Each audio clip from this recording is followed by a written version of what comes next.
Hello, my name is Ganiyat Sadiq, and I'm presenting an interpretative literature review on Canada's complicity in propagating the COVID-19 vaccine apartheid as supported by the West-Centric framework of international human rights law.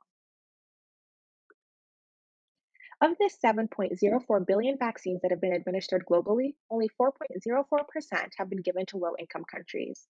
This inequality in distribution means that it will be 4.6 years before global herd immunity is reached. This novel phenomenon is known as vaccine apartheid.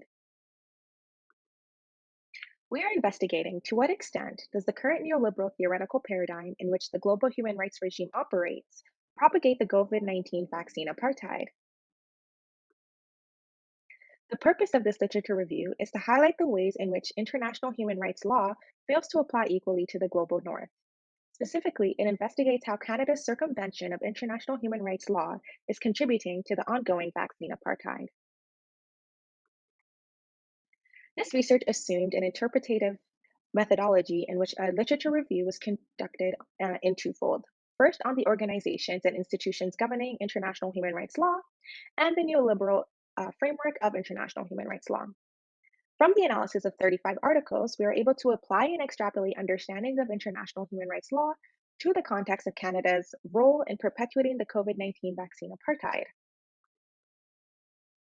The literature on the first indicator regard the UN as the primary IO bearing responsibility for international human rights protection. However, due to its soft law mechanisms, the global north routinely circumvents international human rights law as it is subordinate to state sovereignty. In applying the literature to the context of the COVID-19 vaccine apartheid, we can see that the lack of enforcement of institutions governing international human rights law is evidenced by Canada's violation of Article 15 of the ICESCR. Canada has violated this fundamental tenet of international human rights law on two fronts. First, Canada has secured the largest vaccine portfolio in the world with enough vaccines to inoculate our population at least 5 times over. This egregious example of vaccine hoarding directly violates refraining from impeding on other states' access to global health instruments. Similarly, in 2020, Canada amended its Patent Act to ensure intellectual property rights would not obstruct with the right to health at a national level. Countries in the global south are hesitant to unilaterally violate intellectual property rights, fearing costly litigation from the WTO.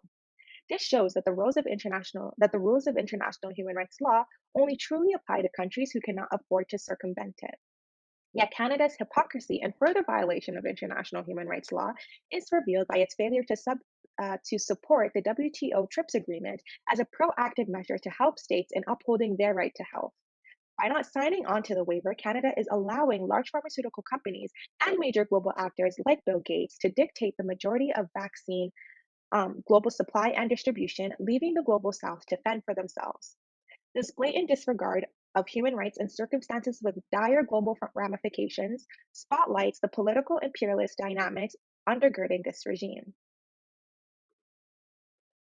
The literature on the second indicator asserts that markets are the basis of substantial economic development and should be utilized in developing countries to aid them in the process of development as a means to uphold their international human rights. In applying this literature, the development of the COVAX facility can be used as a hegemonic example. In theory, this neoliberal solution to vaccine inequality seems like a reasonable solution. However, the paternalism of this initiative, in which more powerful countries such as Canada appear generous, yet unfair arrangements remain, is due to the fact that they fail to address systemic issues. Moreover, Canada has circumvented COVAX to make its own bilateral purchase agreements with vaccine manufacturers, further limiting vaccine supply. With this, Canada is undercutting the very solution it created to the problem it continues to propagate vaccine inequality. Further research about the framework informing major global regimes need to be conducted as the current literature fails to significantly consider the inherent colonial legacies. Big questions, as mentioned on the screen, need to be asked and further researched.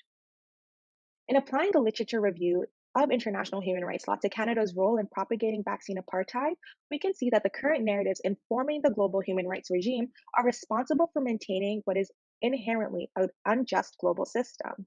What was termed a novel coronavirus almost 2 years ago will be with us globally for years unless the framework of the international system fundamentally changes.